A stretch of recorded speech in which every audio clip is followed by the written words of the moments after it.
I started that hike late in the morning around 10, with my GoPro strapped to my chest.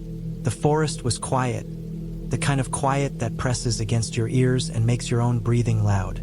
The trail was a simple loop I'd done before, 5 miles at most, and I'd planned to record some footage for my channel. The air was damp from overnight rain, and the scent of wet earth and pine filled my nose as I walked. My boots sank slightly in the softened soil, leaving prints that would be the only trace of me for hours. The first 2 miles were uneventful. I kept my pace steady, pointing the camera at moss-covered roots, broken branches, and the occasional bird darting across the path. Around mile 2, I glanced down at the GoPro and noticed the battery indicator flashing 12%. I had fully charged it the night before, and it had been at 80 when I started. Confused, I fumbled with my pack and swapped in a fresh battery. The trail ahead was narrow, lined with ferns and low shrubs, and the forest light was muted by thick clouds above. About 15 minutes after the swap, I passed a trail camera strapped to a tree. That wasn't unusual. Hunters leave them in this area, but this one was different. It was clean, the straps fresh, and it was pointed directly at the trail. I didn't know who would set it there, and I didn't want to think about it. I raised my hand, more instinct than anything, a half joke for the camera, and kept walking. My footsteps were muffled by the soft dirt, and the hum of distant insects filled the spaces between the trees. The next mile passed quietly. I noticed nothing unusual, though I remember feeling a slight prickle along the back of my neck, the kind that makes you glance over your shoulder even when there's nothing to see. The trail curved slightly, sloping down toward a small creek, and I slowed to navigate the wet rocks. I filmed the water as it moved over stones, smooth and glassy in some places, rippled in others. The footage looked fine. That night, I sat in my living room reviewing the day's footage. Most of it was exactly what I'd expected. Hiking, brushing past shrubs, the occasional bird taking flight. Then I noticed it. A chunk of 7 minutes was missing. The timeline jumped abruptly. In the frames just before the cut, the trail was empty and quiet. When the footage resumed, I was no longer on the path. I was brushing through shrubs, pushing aside low branches, breathing hard. My chest tightened as I watched. I didn't remember leaving the trail. The thing that unsettled me most was the figure that appeared just before the cut. It wasn't in focus, mostly hidden behind a tree, but it was tall, far taller than the surrounding brush. I didn't catch it moving, not really, just the suggestion of height, the shadow behind the trunk. I replayed it, slowed it down, and froze the frame. It didn't look like a person. It wasn't thin or shaped like a human. It was too upright, too rigid in posture, the kind of presence that feels deliberate enough to notice you without being obvious. I couldn't shake the feeling that someone had been there. The missing footage was the kind of thing that doesn't happen unless something interfered with the camera, unless someone had reached for it, or I had walked into something that knocked it off balance. But I had no memory of it. The forest loop was supposed to be familiar, safe, and by now I had memorized every turn. I replayed the last few minutes repeatedly, trying to pinpoint exactly when I left the trail. I could see the trail cam in the background for a split second, the small black rectangle strapped to a tree, as if documenting me moving through the brush. Then it was gone. I waited a week before going back. I told myself I needed to see the trail cam to confirm that it was just an ordinary piece of equipment left by someone, maybe a local hunter or a wildlife enthusiast. The forest smelled different this time, drier, with fallen leaves crackling underfoot. I walked slowly, scanning trees, the undergrowth, the trunks and branches where someone might have fastened a strap. When I reached the spot where the trail cam had been, it was gone. There were no straps, no marks on the tree, not even a faint indentation in the bark. Nothing suggested that anything had been there at all. I checked the surrounding area carefully. The forest floor was uneven, scattered with sticks and leaves, but there was no sign of movement other than my own footprints from the week before. I walked the surrounding 50 yards of trail, looked into the undergrowth, examined the trees for any sign of a nest, a hook, anything. There was nothing. The camera had disappeared completely. The missing footage and the vanishing camera stayed with me. I went back to that trail a few more times over the next month, always during daylight, always careful to stick to the path. Nothing happened. No one else was there.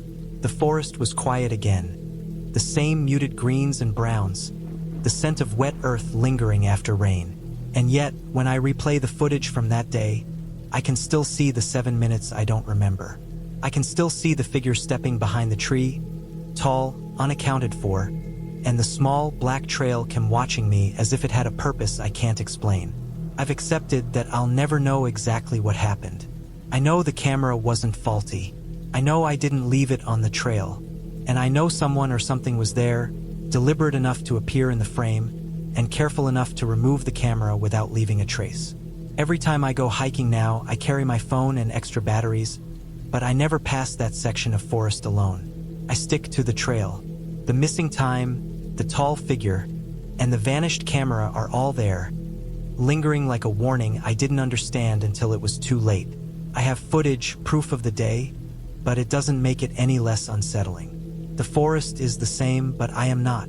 I know now that even familiar trails hold corners we cannot see, and that some presences can leave no trace at all. I went winter hiking thinking I was tougher than I really was. I told my sister I'd be back before dark, but I didn't really plan around the time. I started at 11 in the morning, which in January meant the sun was already low. The air was cold, sharp in the face and hands, and every step through the parking lot snow squished under my boots. The trailhead was quiet, almost empty, and the trees around the path were bare except for the snow piled on their branches. The wind whispered through them, but it wasn't strong yet. It seemed manageable. I thought I could handle it. The first mile was mostly uphill, through trees and frozen ground. The snow was shallow, packed from previous hikers, and I moved faster than I probably should have. My boots weren't ideal for deep snow, but I had waterproofing and grips, so I told myself it would be fine. By the time I hit the tree line, the snow had changed. It wasn't shallow anymore. It was soft, deep, and unbroken. I started post-holing with every step. Each foot sank past the ankle, sometimes past the calf. The crust on top broke unevenly, and I had to pull my leg out with effort. I could feel the cold seeping in around my sock seams, and my boots grew heavier with wet snow clinging to them. I slowed down, careful with each step, watching the trail, noting the ridge ahead. The wind started to rise, but it was still manageable. At some point around 2:30, I noticed something that stopped me. A second set of tracks appeared in the snow beside mine. I froze for a second, scanning behind me. I'd been keeping my eyes on the snow I'd already crossed, making sure I was following the trail. There was nothing back there. The tracks were larger than mine, deeper, almost deliberate. I told myself someone had gone ahead of me earlier. Maybe they had turned off the trail and I hadn't noticed. The track stayed beside mine for about 50 yards, always the same pace, never falling behind, never moving ahead. Then they veered off into open snow. There was nothing there. The snow stretched flat and wide, wind rolling over it in drifts. There were no return tracks, no signs of anyone walking back. I stopped and stared for a long moment. The wind carried faint snowflakes, the air dry and abrasive. I looked down at my boots, at the snow crust breaking underfoot, and shook my head, telling myself I was overreacting. I pressed on, moving slower now. The sky was beginning to gray, the sun lowering faster than I expected. By 4, the wind had picked up in earnest. Snow whipped across my face, stung my cheeks, and fell in sheets that made it hard to see more than 10 feet ahead. Visibility dropped quickly. I lost the line of the trail easily. Trees blurred together in the whitewash. I could see my own tracks behind me, or at least I thought I could, but the wind was already starting to fill them in. I had to keep checking each step, scanning the edges of the trail markers, looking for familiar shapes. I decided to follow my own tracks back down. First, it was straightforward. I traced my steps, trying to avoid post-holing again, but the snow had shifted. In some places, my tracks were gone, covered by wind or drifting snow. Then I noticed something worse. Some of the tracks I was following weren't mine. The stride was longer, the imprint wider. My heart jumped. I stopped, I looked down at the snow. I had been moving slowly, methodically, but someone or something had taken larger steps in the same direction as mine. Panic started to rise. I tried to remember the exact path I had taken, counting steps, estimating distance. I walked deliberately, trying to ignore the uneven marks beside mine. My legs ached from the post-holing, from the weight of wet boots and pants clinging with snow. My breath came in short, sharp bursts that condensed immediately in the cold air. The trail became harder to discern. I tried to focus, to remember landmarks, but the snow had erased everything familiar. The tree line, the ridges, the rocks I had passed. Nothing looked right anymore. I kept walking, following the path my mind insisted was correct, but the snow kept confusing me. Every bend seemed familiar and then suddenly wrong. I must have circled in a loop because at one point, I recognized a ridge I thought I had passed hours before.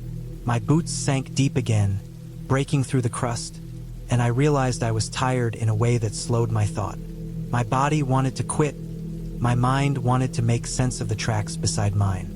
They never appeared again, but their presence lingered in the back of my mind, like a shadow I couldn't shake. Somewhere near the ridge, I must have stumbled or fallen. I remember the snow catching me, my hands raw from brushing the ice, my coat soaked. I curled up for a moment to catch my breath, huddling against the wind. I don't know how long I stayed there, but after a few minutes, I forced myself to stand. I had to move. The sky was dim, light fading fast, and the temperature had dropped. My legs were sore, my hands numb, and my face stung from the wind. I stumbled, following what I hoped was the downward slope. I don't remember reaching the bottom, don't remember walking past the tree line. I remember sitting in my car, heater on full blast, shaking uncontrollably. My boots were wet, my socks cold, and my coat covered in crusted snow. I kept looking at the parking lot, at the empty spaces around me, and feeling my heart slow from its rapid pace. I checked my GPS out of habit. It showed almost an hour of walking in a tight loop near the ridge.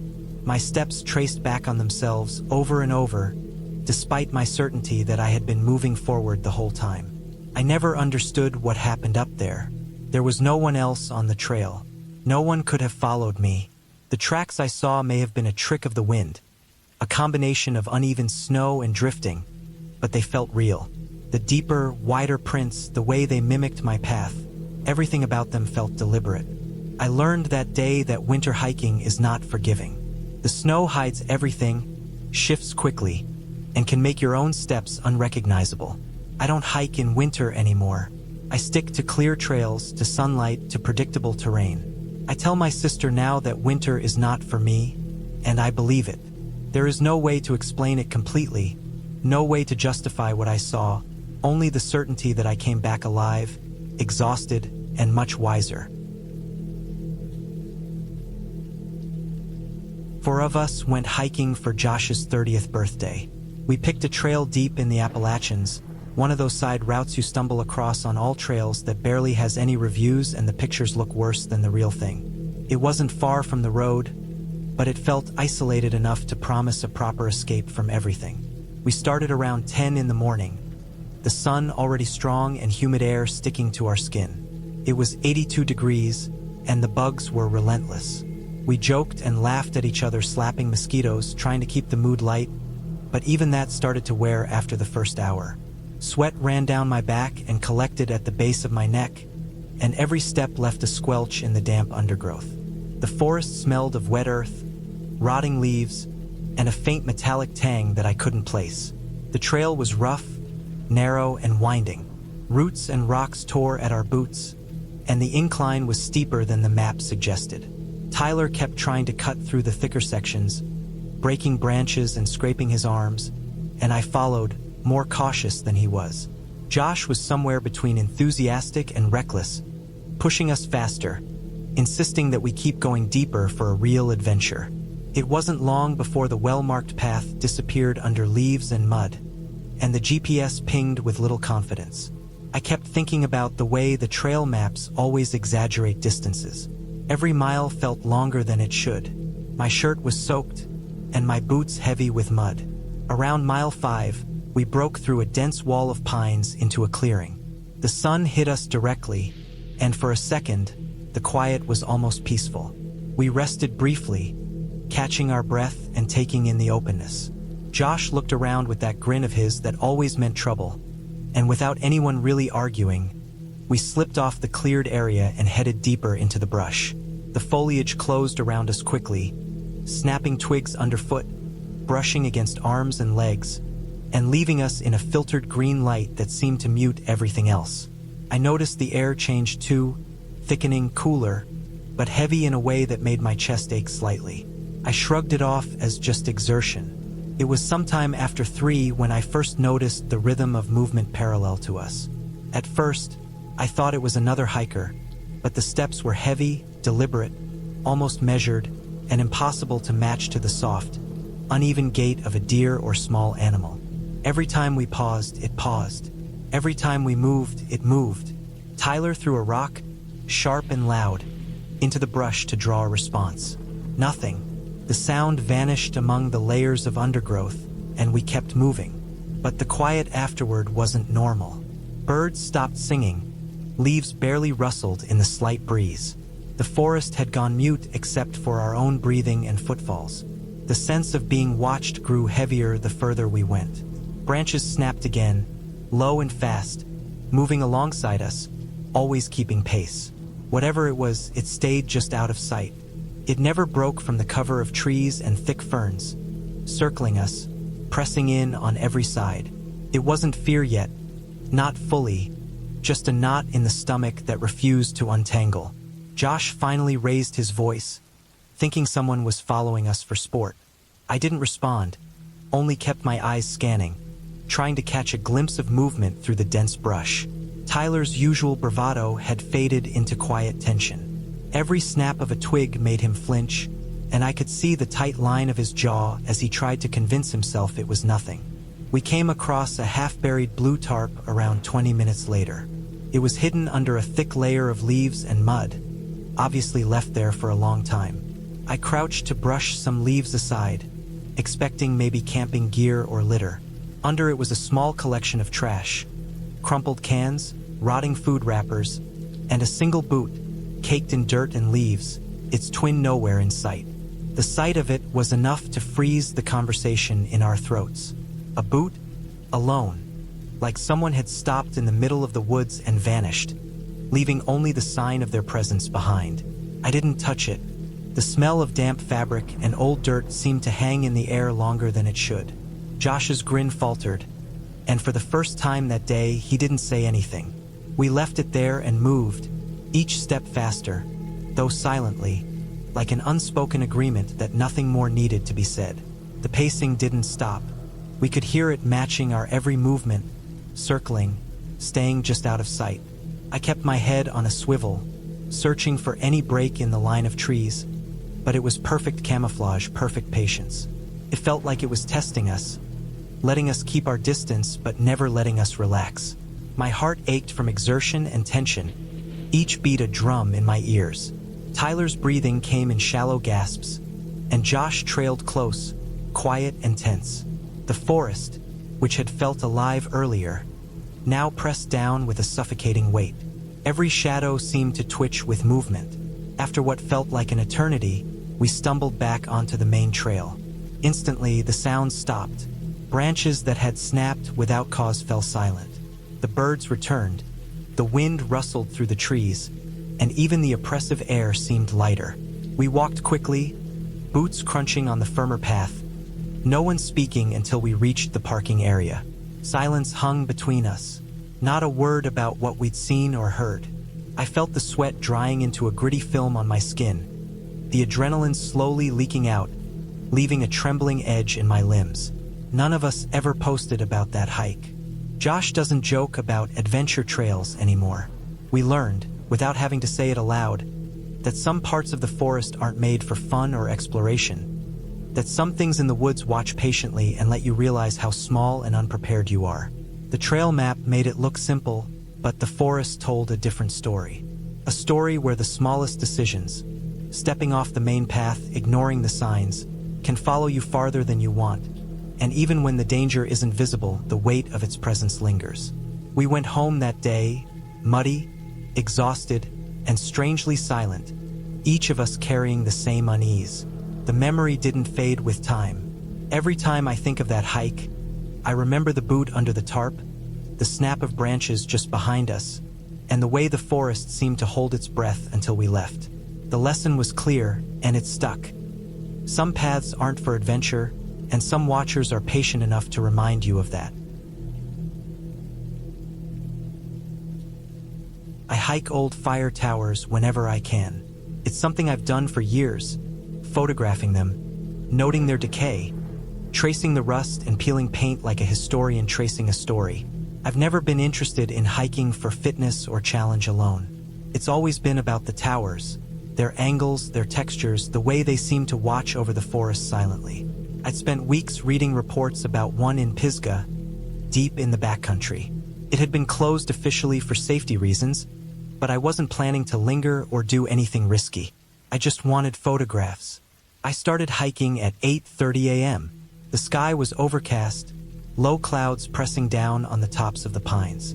A fine drizzle hung in the air, dampening the trail, darkening the roots and stones, making every step tentative. My boots sank slightly in the mud, leaving uneven prints. It was slippery, but not enough to slow me. The trail wound up through thick underbrush, over streams and fallen logs, twisting around steep gullies. I walked slowly, deliberately, listening to the drip of water off the leaves, the soft rush of a distant creek, the occasional snap of a twig under my own feet. I reached the tower around 1 p.m. From a distance, it looked like the photos I'd seen online, but closer up, the reality was more imposing. Rust streaked down every support beam. The platform sagged slightly, boards warped and uneven. Some of the bolts were missing. The ladder rattled faintly in the wind. I set my pack down and ran my hands over the metal.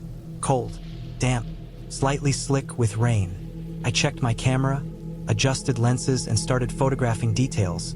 The corroded stair supports, the peeling paint, the way the tower leaned just enough to make the platform seem unstable. Halfway up the ladder, I froze. There was a faint sound below, the scrape of metal. I paused, thinking it might be the wind or a loose bolt shifting, but the rhythm seemed too deliberate. I climbed carefully, paying attention to every creak under my weight, and reached the top. The platform was small, with barely enough room to stand safely near the edge. In one corner, I noticed a sleeping bag, rolled out but flattened as though recently used. Next to it, there were food wrappers, a small propane canister, a nearly empty water bottle. Someone had been living here, using this tower as a temporary shelter. My stomach tightened. I hadn't expected that. I hadn't thought about anyone being up here. I considered leaving immediately, but the tower itself demanded a closer look. I set up my tripod, adjusted my camera, and began photographing the views, the structural decay, the way the clouds hovered over the valleys. Then I heard it, footsteps on the stairs.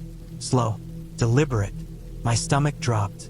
They weren't hurried, not frantic, just deliberate, heavy enough to make the stairs groan. I stayed frozen, not moving my camera, barely breathing. The steps stopped. I waited, hoping whoever it was might turn around, might leave. Nothing. Then the steps started going down. Slowly, even more deliberate, measured. I waited 5 minutes. 5 long minutes where I couldn't move, couldn't make a sound. My mind raced.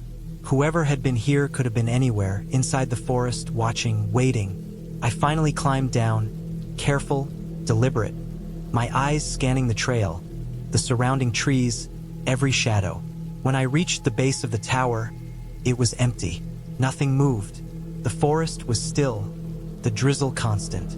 Then I saw it, a hunting knife stuck upright in the dirt at the foot of the ladder. I knew it hadn't been there before. My hands went cold. My stomach tightened further. I didn't run. I walked steadily, slowly putting distance between myself and the tower, my eyes flicking to the trees, the trail, the overcast sky, anything that might move. The trail wound through mud, roots, and fallen branches. Each step was careful, deliberate, my boots squishing in the wet soil. Half a mile down, I heard it, the clanging of metal behind me. It was rhythmic, deliberate, echoing. Not the gentle sway of the tower in wind, but sharp, metallic, intentional. It sounded like someone was shaking the tower itself. My pulse quickened. I didn't look back. I didn't run, but I picked up my pace, ears straining to make sense of the noise, my camera still hanging at my side. The sound stopped after a few moments. The forest was quiet again. Only the drizzle fell. I slowed my pace, listening. Nothing. I kept walking. My mind refused to imagine what could have happened if I had stayed longer, if I'd lingered on that platform while someone approached. I knew enough to understand that someone was living up there, that they were armed, and that they didn't want visitors. That realization kept me moving, steady, deliberate, every step careful, every sense alert. By the time I reached a wider section of trail where I could see farther ahead, I allowed myself a deep breath. The tower was hidden behind a curve, the trees obscuring it, and for the first time I felt a small relief. The forest seemed empty again. I paused, scanning the undergrowth, the low-hanging branches. No one, no signs of movement. The knife, the sleeping bag, the deliberate footsteps. All of it seemed like a warning I hadn't needed to test. I kept walking until the trail flattened, mud giving way to dry leaves. My boots were wet, my hands damp, but I felt steady. I looked back once more. The tower loomed over the tree-line, rust and decay catching the muted daylight, silent and watchful. Nothing moved. The forest felt quiet, natural again, though I knew it was a quiet layered over tension. Someone had been there, and they could be anywhere. I reached my car as the drizzle turned to light rain, dripping from the trees. I packed my gear silently, double-checked that everything was secured. I started the engine and drove slowly out of the forest, headlights cutting through the mist. I didn't think about going back.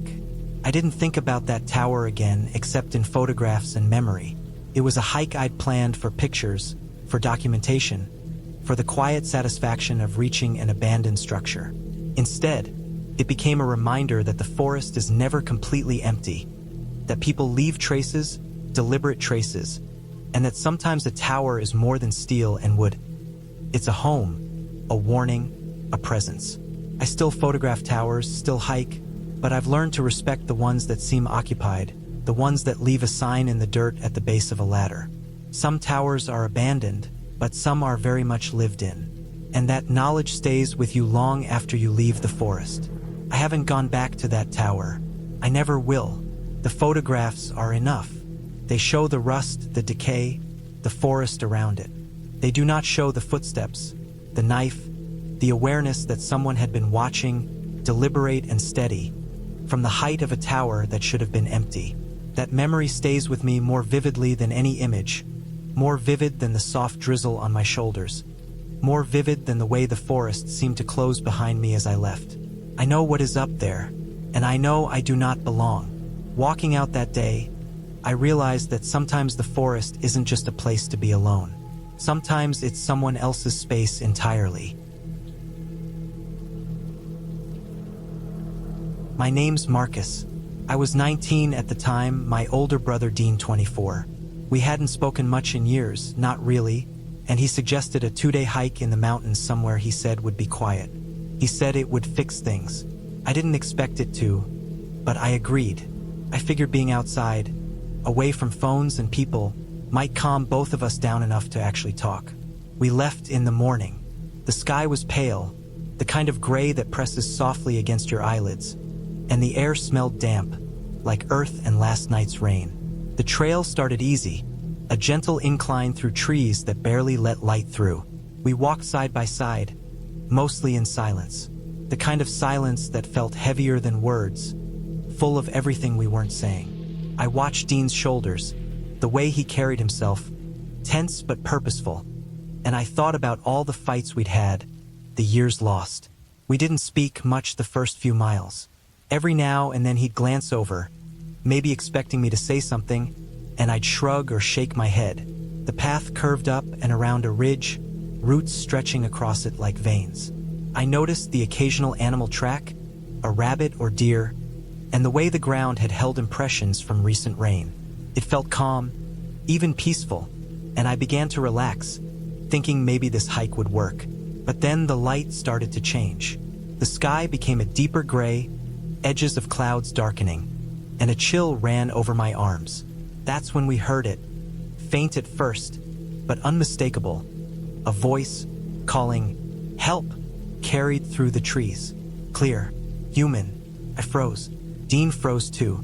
I told myself it was probably wind, that maybe an animal had made a sound that only sounded like a human voice. Dean said nothing. The call came again, closer this time. There was a strain of urgency in it, and I felt a knot form in my stomach. We left the trail. I didn't want to, but Dean moved toward it, toward the voice.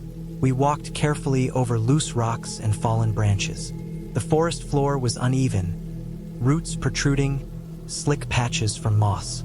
The voice moved again, shifting position, sometimes seeming ahead, sometimes behind. It was disorienting. We followed it for maybe 10 minutes.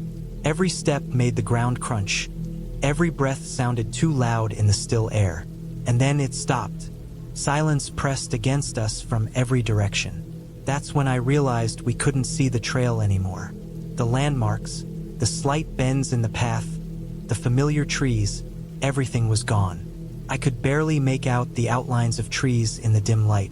Dean's face was tense, jaw tight. We argued, blame spilling out of us in whispers and low shouts that seemed absurd in the quiet. I blamed him for moving off the trail. He blamed me for not listening, for hesitating. The argument faded into murmurs, then silence again, and the dark pressed in, colder now, damp in the air and heavy in my chest.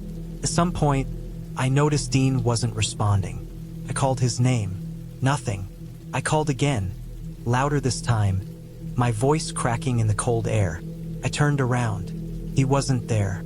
Panic settled in. I called for him, moving cautiously, feeling my way over the uneven forest floor. My heart thumped so hard I could hear it in my ears. I called for 20 minutes, sometimes stopping to listen, hoping he would answer. Once, faint and distant, I heard him. A single call far away.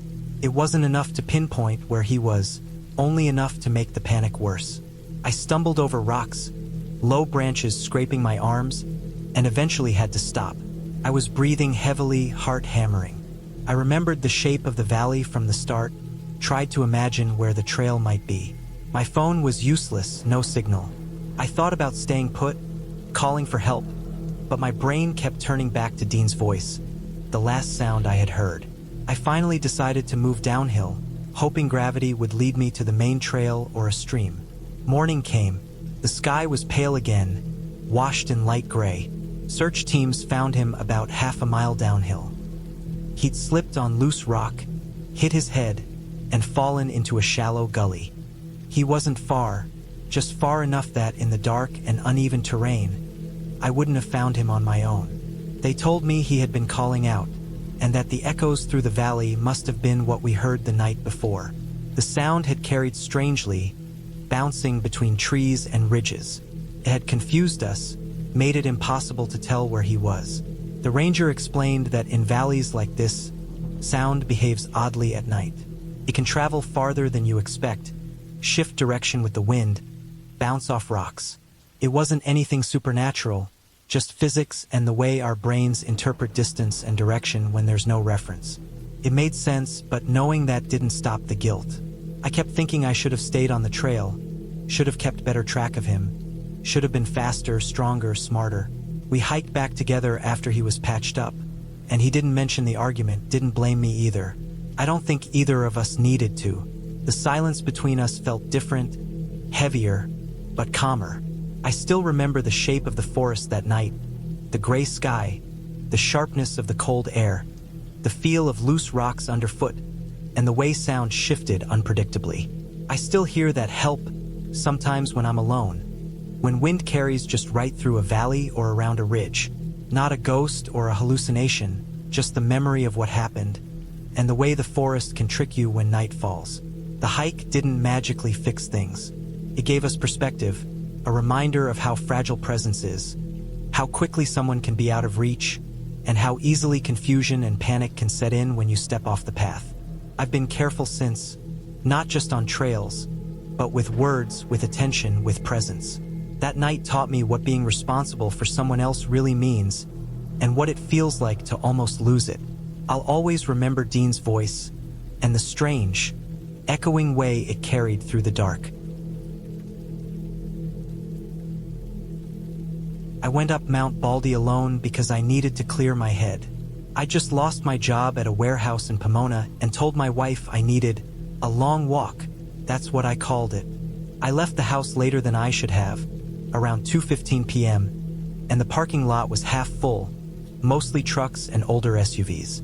The air was dry, sharp in a way that made the lungs feel empty and full at the same time.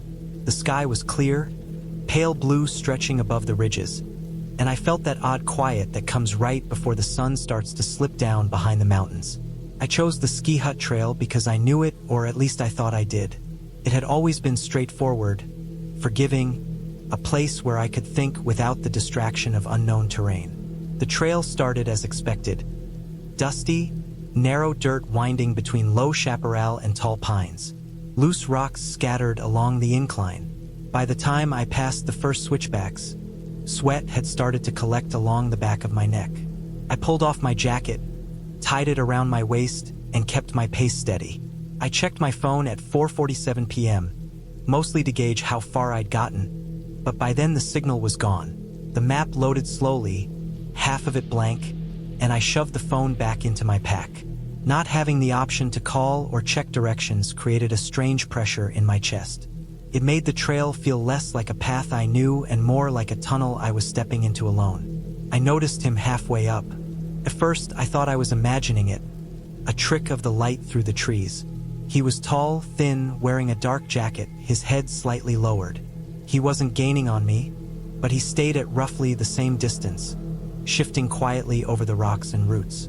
I tried to focus on my breathing, the sound of my boots crunching against the dry dirt, the whistle of wind between the pines, but the awareness of him behind me made every step heavier.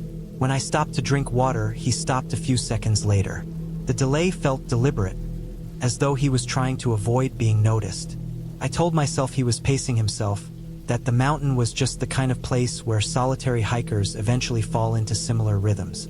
I tried not to glance over my shoulder, but I kept catching glimpses, the outline of him between tree trunks, always parallel but just out of reach.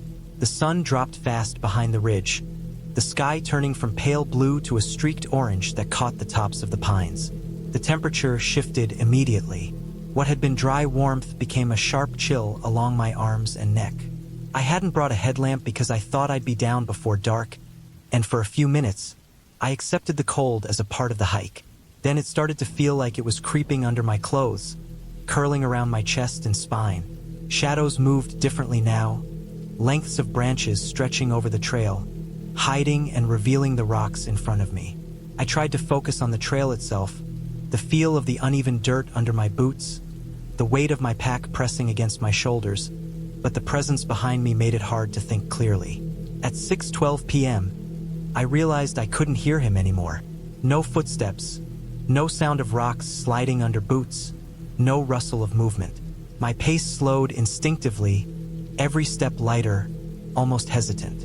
I called out softly, testing the sound against the empty air, but there was no reply, not even a murmur. I thought maybe I had lost him entirely. Relief started to build, but it was cautious. The trail was narrow, winding, with sheer drop-offs to one side, and every sudden gust of wind or shifting branch made me tense. Then I saw him ahead of me, 50 yards up the trail, standing still, sideways, as if he had been waiting there the entire time. Same jacket, same build. No way he could have passed me. The trail didn't allow it. There was no room, not without stepping off the dirt and onto the slope, which was steep enough to risk a fall. He wasn't moving, not even his head. He just existed in that small stretch of trail, a figure carved into the dimming light. I blinked, and he was gone.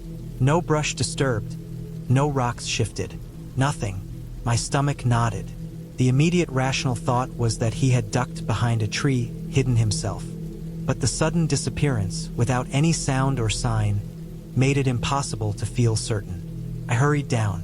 The trail was unforgiving in the dark. Loose stones slid beneath my boots, and roots reached out to trip me with every step. I slipped twice, scraping my hands and knees against the rough ground. My backpack banged against my back with every tumble. My lungs burned in the cold air, and my muscles ached with the constant effort of holding myself upright on the steep decline. I didn't look back. Every shadow now seemed like it could be him reappearing, and I moved faster, careful but desperate. The forest itself had changed, the quiet of the daytime replaced by a hollow, almost tactile darkness. The smell of dry earth was sharper now, mingled with the scent of pine and damp undergrowth. The trail seemed longer than it had on the way up, every familiar turn unfamiliar in the fading light. When I reached the parking lot around 7:40 p.m., the change was immediate. The lot was empty. Only my car remained. Every other vehicle I had passed on the way in was gone. I leaned against the hood, chest heaving, trying to force the adrenaline out of my body. The emptiness around me felt vast, oppressive. The silence was total. No distant voices from other hikers, no sound of engines, no wind through the trees. Just the sharp, dry night air and the ache in my legs and arms. I sat in the driver's seat, running my hands over my face, trying to convince myself it was a trick of light or fatigue, that I had been imagining it all. Maybe he was just another hiker, turned back at the last moment, or maybe I had glimpsed someone far ahead or behind and my mind stitched it into something impossible. But the image lingered. Even now, when I close my eyes, I see the way he stood on the trail, sideways, waiting or watching, impossibly still. There is nothing supernatural about it. Nothing that can't be explained by coincidence or chance, but it is as real as the scrape on my knee or the stones under my boots. I didn't see him again, and the next day I returned to the trail with a friend. Nothing was there. The trail was empty and quiet, exactly as it should have been. Still, I don't forget the shape, the way he moved or didn't move, the slow, impossible pacing that felt like he had always been alongside me, and then suddenly wasn't. Even knowing there was a rational explanation, my mind clings to that figure, standing sideways, perfectly still, 50 yards ahead, and the hollow certainty that I had not imagined him entirely. It was just a man on a trail, yet it unsettles me still, the memory of a presence that belonged there and didn't belong there at the same time, and the long, slow climb back down the mountain in darkness that made the world feel small and endless all at once.